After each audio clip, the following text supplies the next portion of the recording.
in this crowd of football fans, an arrest has been made of a 53-year-old British white male. There were hundreds and hundreds, thousands of fans on the streets of Liverpool celebrating, enjoying their time, when all of a sudden, chaos.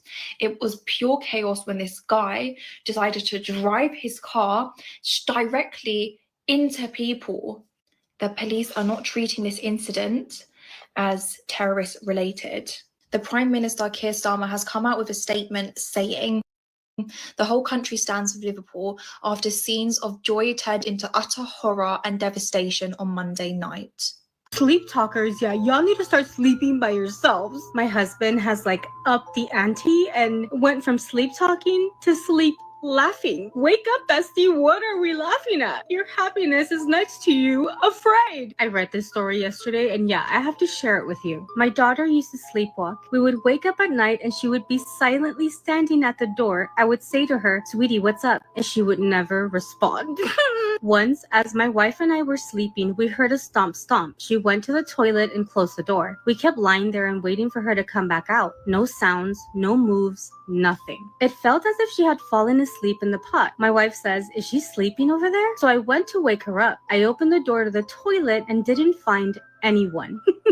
My daughter was sleeping in her bed. I felt uncomfortable because of it, and that's not the only time something happened. Now sleep with her eyes half open. Sometimes I hear her speaking with someone, and it is impossible to understand what she is saying. Then she'll get up and walk as if someone was holding her hand and leading her. Once, when she was walking and talking to this someone, she passed by our room and went to the hallway. I jumped out of the bed and rushed towards her. At the end of the corridor, she woke up and started to shout, "Daddy, Daddy." She got scared because it was dark. I tried to reach her, but my legs couldn't move. It was as if they were glued to the floor. We took her to our bed until the morning. Guys, it was really scary. When I recall this moment, I still go into a cold sweat. Why are y'all sleep talkers so scary? And they don't even be saying something sweet or cute, like, "Oh, I'm petting my dog," or "Oh, no." Y'all be pointing and asking us what's there. My older brother would not only sleep talk, but he would sleepwalk. There was one time, because we all slept in one bed at one point, he was trying to get out of the window. He would have dropped down. Y'all are scary. Stay away from me. But I married one. Oh my god, I married one. What would you do if something grabbed your feet in the middle of the night? If you're near here, hi. I just talk about some pretty scary stuff, and recently I opened an email where everyone who finds this page can send me their ghost stories. And let me tell you, these are genuinely terrifying, and that's why the light is on. And if you've seen any of my other videos, you know that I normally film these in the dark. But what y'all don't know is that I usually film them during the daytime, and it is currently nighttime, so that's a no-brainer to keep the lights on for me. And I think this story in particular highlights a very common thought that everyone has at night, especially when they're talking about things that are terrifying. So let's get into it. The story comes from someone who would like to remain anonymous, and for obvious reasons, I'm going to respect that. This person begins their email by telling me that when she was 5 years old, her and her family went to Turkey and they were staying in a hotel. She was sharing a bed with her mom and her dad, so she was in the middle, and her 3 other brothers were in separate rooms. And on the first night, she wakes up and looks over at the doorway and sees a full-body white apparition standing there. And being 5 years old and not really understanding any of that stuff, she just thought it was her dad's shirt hanging up, and maybe it was her eyes playing a trick on her. But when she woke up, the shirt wasn't there anymore. The following night, one of her brothers was begging to sleep with her parents. And as they got older, it was revealed that he had seen someone looking at him from the wardrobe in the room that he was staying in. And there was a hammer on the chair right next to his bed. And when he looked away and looked back, the hammer was gone. Mind you, he was staying by himself, so you get the fear. And on the very last night, her mom felt someone grabbing her feet and woke up to her daughter, the person who sent me this email, thrashing around at the end of the bed like something had dragged her down the bed. And the girl who sent me this email says that she does not remember that because she was so young and so scared. And maybe it's because I've experienced something in a hotel room. Maybe it's because my sister was verbalizing scary stuff like that when she was younger. I don't know. I don't know why anything with a child or a child verbalizing that they have seen or felt things freaks me out so much, but it does. And the common fear I was alluding to is something grabbing your feet in the middle of the night, because I have seen a couple videos of people talking about not wanting their feet out because then something could grab their feet. I have thought it, you have probably thought it too. I don't take risks, hence the light being on this time. But anyways, that's going to do it for me. Stay tuned for my ghost stories. This is the chilling final photo of this woman sent minutes before vanishing. This is the disturbing murder case of Anne Faber. It was the 29th of September 2017. Anne Faber was a beautiful 25-year-old woman from the Netherlands. She was described as passionate, intelligent, and warm. She really liked to keep active, and on the day in question, she was on a bike ride. This was on the holiday park Horsterwald in Zeewolde. Now, during her bike ride, probably the most annoying thing ever happened. There was a massive downpour of rain. This really scuppered her plans, and she had quite a good sense of humor, so she decided to snap a photo and send it to her boyfriend. At around 6:50 p.m., he received the photo and would never hear from her again. Alarm was raised after Anne failed to return home that day. It was getting darker and darker and colder, and obviously had been really rainy, so her concerned family alerted police. They were absolutely frantic by the end of the evening, and loved ones all began desperately searching the area, but there was still no sign of Anne. Police began a thorough search for any kind of clues as to her whereabouts, and on the 3rd of October, a worrying discovery was made. It was Anne's coat. We all know that it was rainy at the point that she vanished, so why would she have taken her coat off? Just didn't make sense. And then 2 days later, another concerning discovery. It was Anne's bike. Then days later, her backpack and clothing were found.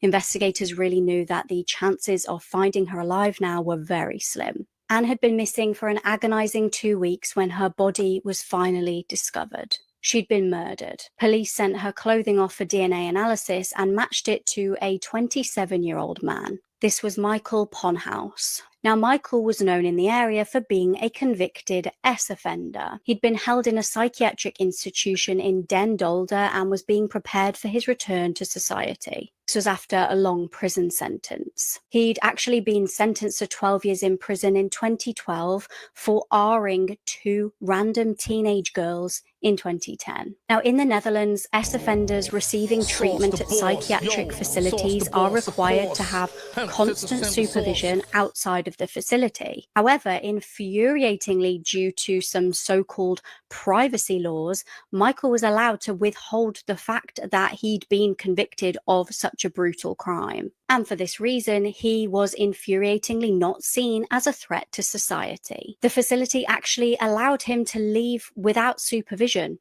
and he even had access to his mum's car. Shockingly, he'd been allowed to leave the facility that day on his own when Anne was on her bike ride.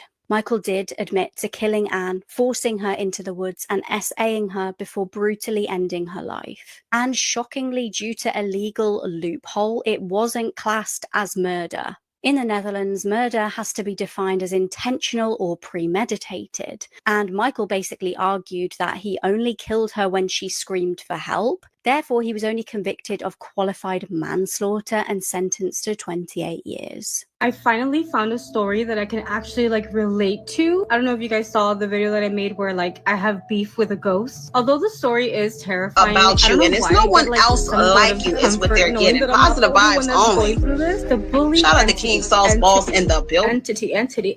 Entity. Am I saying it wrong? I make it sound like entities. The bully entity. It's like a singular today. So this girl says, do not stay in a place that is very paranormally active or this may happen to you. Is paranormally a word? It is for me. So Claudia says that her sister lives in a house that is very active, on a daily basis. And for some reason, she's just used to it and refuses to move. Things like dishes falling, cups flying, doors open, seeing shadows are the normal day-to-day thing. So Claudia herself is not a fan of these things, but anytime the family wants a vacation, they go and visit her sister, and they have to stay there for like 3 to 4 days. So this is what happened on the last visit that they had with the sister. She was the first one out of the car, and that her sister had opened the door and came out to greet them. And when she was hugging her sister, she sees a shadow move in that living room inside of the house. She knows that it's not an actual person because there's a lot of light in that living room, and what she saw was like a solid shadow just moving across. As it happened, her sister's still greeting her, but she's like looking into that living room, and her sister notices that she's not looking at her, she's looking inside. So in the moment, her sister's like, hey, what's wrong? Why are you looking over there? And Claudia tells her sister, I just saw like a shadow pass by. And her sister's like,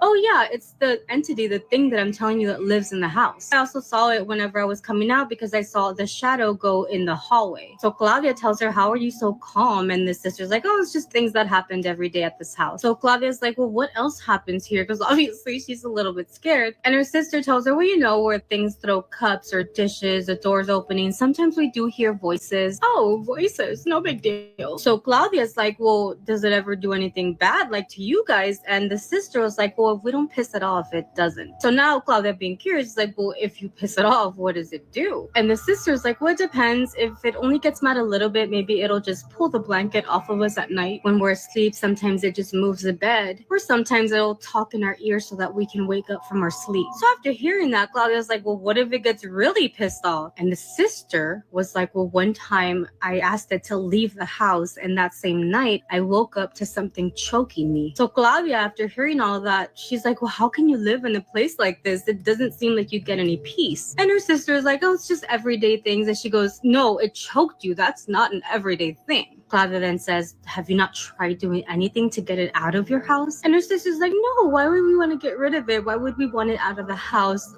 We don't want to do any of that. Actually, I feel like smoking a cigarette. Do you want to go outside for a walk? Once they step outside, the sister brings out the cigarettes, and she's like, oh no, I don't have a lighter. Let's go to that little store down the street to buy one. So they walk down the street, they get the lighter, and her sister lights up the cigarette and then looks at Claudia and says, hey, you can't be saying that inside of the house. Don't be saying that you want me to get rid of it or that you're going to do something to get it out. If it hurt you, or if you keep saying that, you're not going to be in peace for the next 3 days that you're here. We never talk bad about him because things in the house get really bad when we do. I made you walk all the way to the store with her because it seems like the entity always listens to everything that we say. So when we go back home, don't even mention this entity anymore, and you'll have a good time at my house. She said that very same night, something shook her bed while she was sleeping. She said that it wasn't her family playing a prank on her. It wasn't anything like that. Like somebody was definitely in that room with her and decided to shake her bed. The bedroom that her sister put her in was really nice. It had a king-size bed, and she had already decided to sleep with the lights on because she was obviously really scared. As she lay there dozing off, something turned the lights off and started shaking the bed very violently. She did scream really loud, but it was almost as if nobody heard her screams because she could still hear that her family was like outside the door. When she screamed, nobody reacted, nobody came running to her room. She ends up falling asleep after that, and she said in the morning when she woke up, she noticed all of her family looked really tired and like almost like they had been awake the entire night. The second that her sister sees her, she tells Claudia it's because it got mad. Her sister said that while she was sleeping, she would feel arms just grabbing all up on her body really rough. At that point, Claudia did not care, and she told her, you need to go get an exorcist or something. And the sister tells her that they actually did try, but things got worse after they did that. Her sister's like, let's just stop talking about this. I don't want to talk about it. I'm going to still live here and just let things happen the way they're going to happen. About you, and it's no one else like you is what they're getting. Positive vibes only. But the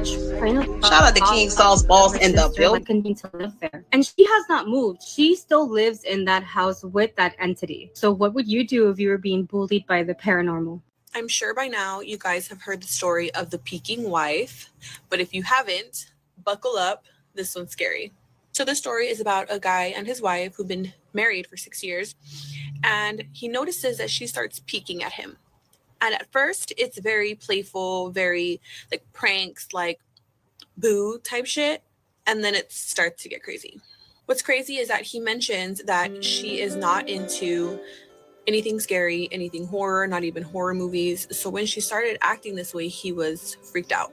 One morning, he wakes up for work. He's making himself a coffee. He's like this, kind of like stirring his coffee.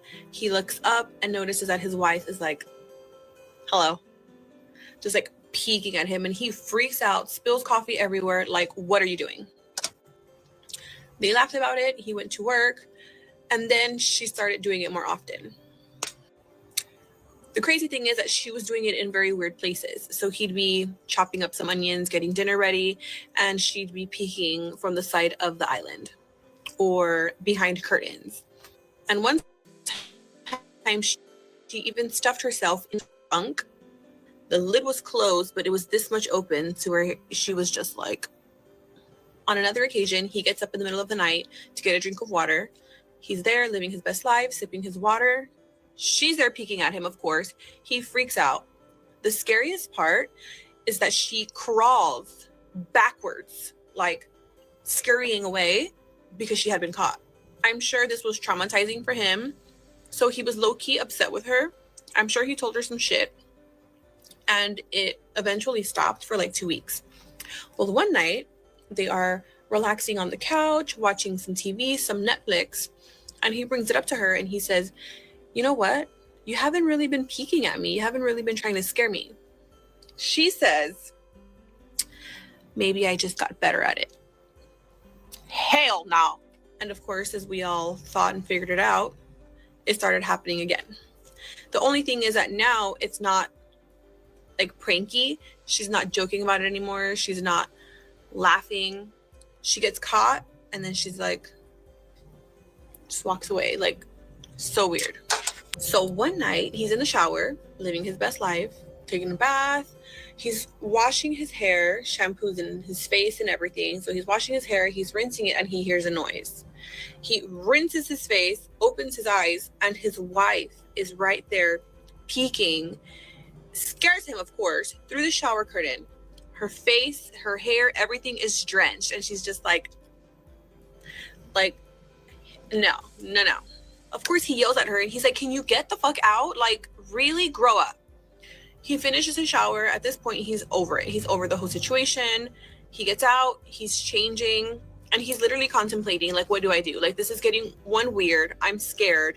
Like, what do I do? So he's there for about 30 minutes, changing, whatever. And he hears this loud breathing. So he's like, oh shit, she's outside the door. So he's actually very scared and wants to look under the door to see, but he's scared that if he looks under there, she's gonna be peeking. Like, he finally gathers some courage and is just gonna open the door and say, you need to chill the fuck out. As he's getting the courage to open that door, he looks at that restroom closet and he notices that it's this open. So he realizes and he sees her eye peeking at him. He's over it. He freaks out. He runs out of the house, only grabbing his keys, his phone, his wallet, and he's in boxers. And he just drives off to his brother's house. He gets to his brother's house, explains everything. His brother's like, okay, everybody needs to calm down. You can stay here as long as you want, whatever. So he's there chilling. Some time had already passed, kind of scrolling on his phone, whatever. He looks out the window and there she is, looking at him through the window with this maniacal looking face, like drooling and just like that evil grin, like, oh, I literally have chills. I can't.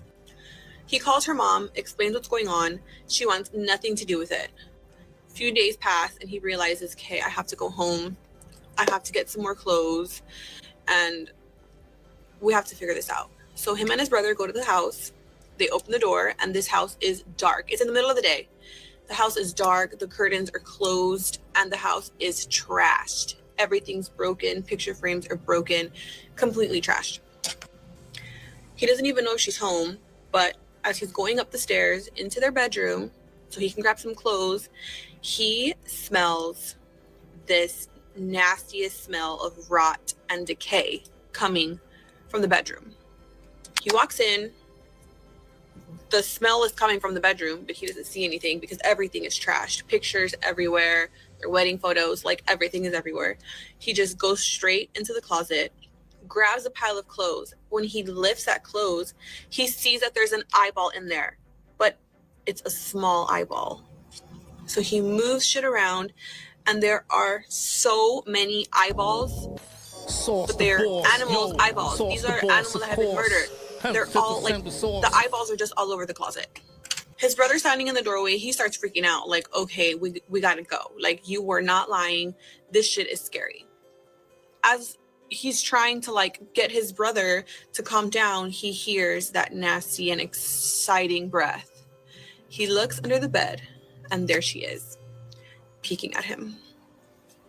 He's kind of like telling his brother, stay there, don't come any closer, go get some help, because his wife is under there, and she's like excited, and she's holding onto glass, and it's cutting her hands. Like, there's blood everywhere.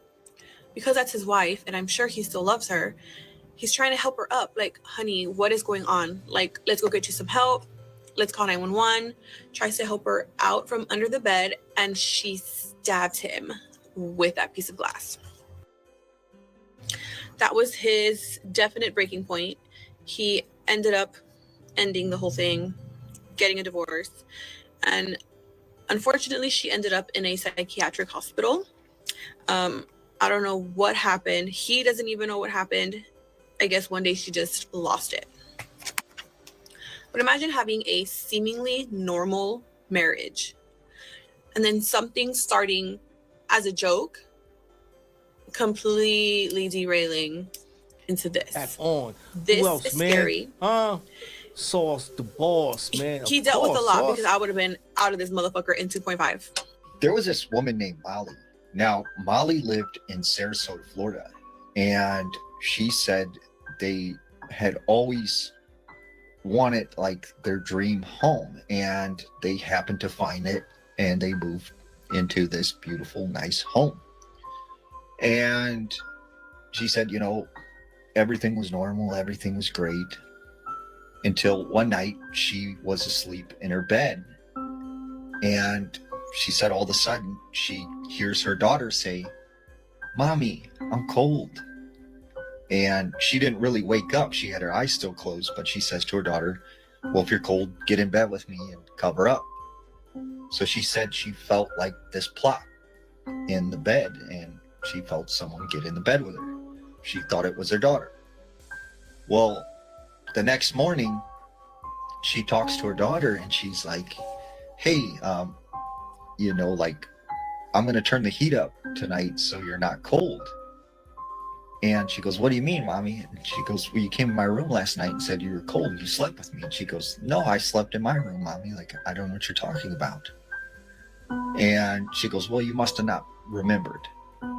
So a couple nights pass, and once again, she's asleep in bed, and she hears her daughter say, "Mommy, I'm cold." And she's like, "Get in bed, honey, then cover up." And, you know, she wasn't really looking at the time, so she just feels something get in the bed, thinks it's her daughter. Once again, the next morning, she talks to her daughter, and her daughter's like, "I wasn't in your room, Mommy. Like, I don't know what you're talking about." Third time this happens, and she said this time she's like, "See, I told you keep coming in my room, you know, saying you're cold." Except when she looks, there's absolutely no one in her room. And she said she just remembered the room being like ice cold. So about 3 or 4 months after this, she said she had dropped her daughter off at her dad's house. The boss in the And building. she goes back to her home. And when she pulls in the driveway, Sauce the she boss, notices of course, that man. her Who's in the daughter's lights building, on. man? And she's like, what is her light doing on? Like, we didn't leave her light on. She goes inside the house. She goes upstairs. And when she opens the door, to her surprise, there's her daughter in the bedroom. And she's like, "What are you, you know, like, what are you doing at the house? I thought you went to your dad's." And she goes, "Oh, no, he dropped me off back here. And I decided I want to stay with you." So, you know, Molly's like, "Okay, well, I'll make us some dinner and stuff. And I'll call you when it's ready." So Molly goes and makes this big dinner and everything. She goes back upstairs, calls her daughter, but her daughter's not in the room. She's like looking through the house. She's nowhere around the house.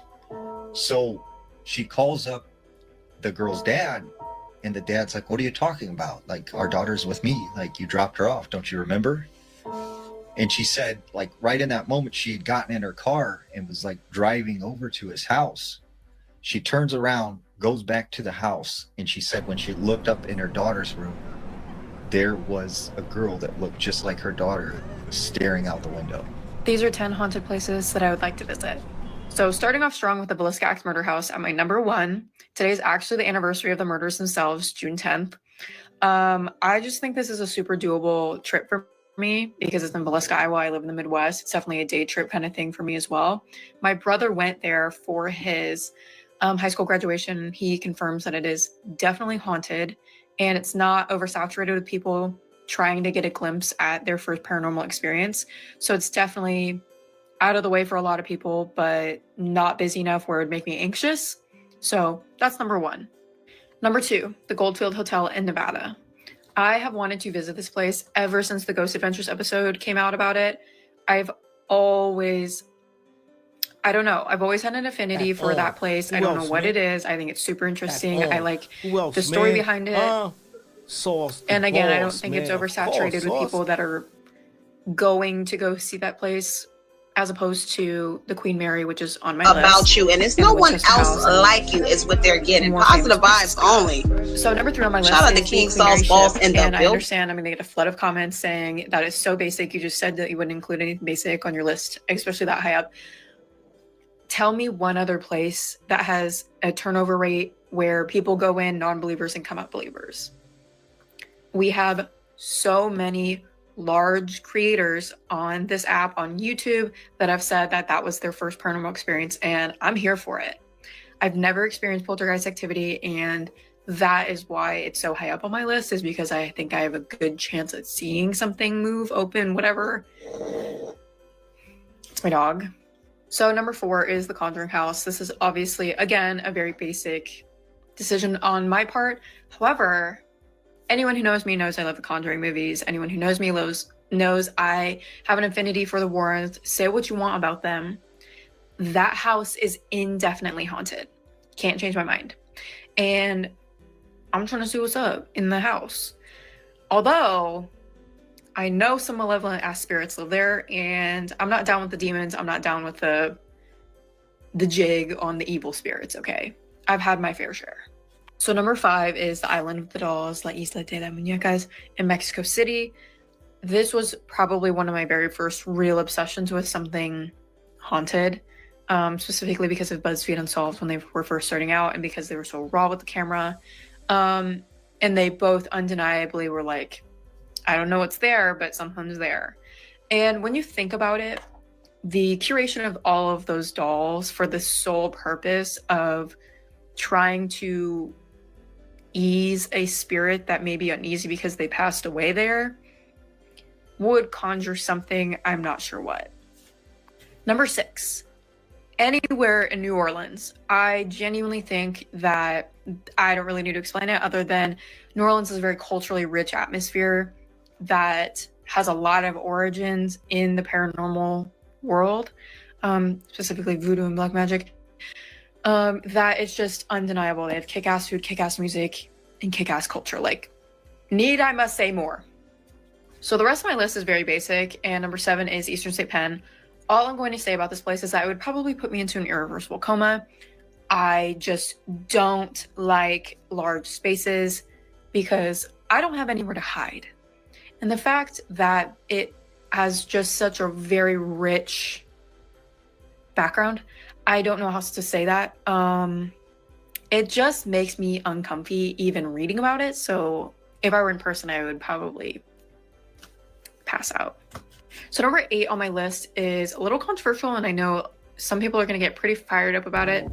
And that is at Lorraine Warren's Cult Museum. I know that it's closed right now, and that they're trying to relocate to a new place, but I know it closed and then Lorraine Warren passed away. So it's kind of up in the air on whether or not they're going to even open it back up, but it is, all of the artifacts are housed in one space because of the energy associated with those things. But if it ever does reopen, I think I would go for solely educational purposes, because whether you like them or not is solely up to you.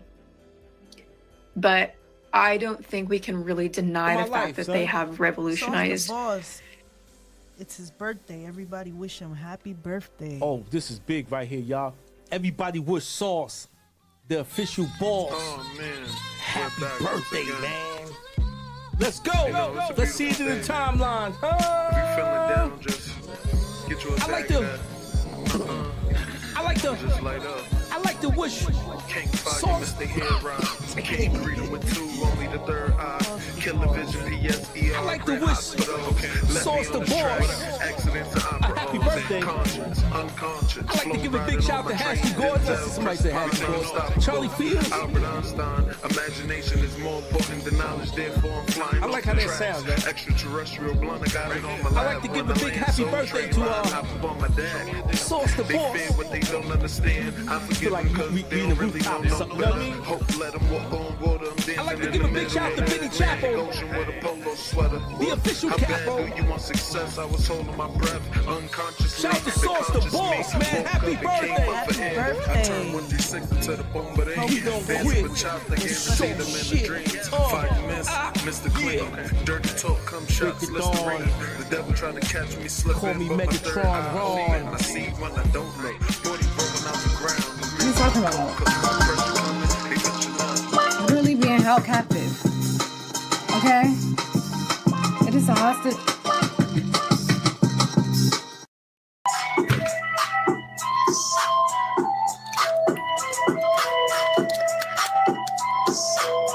My fault. The beats is blasting. The beats is beating. We got some shit to unbox because you know we have new decks on the way. Wait, new waves for the play bay. Tell them to go play with their mother. Coño, pero yo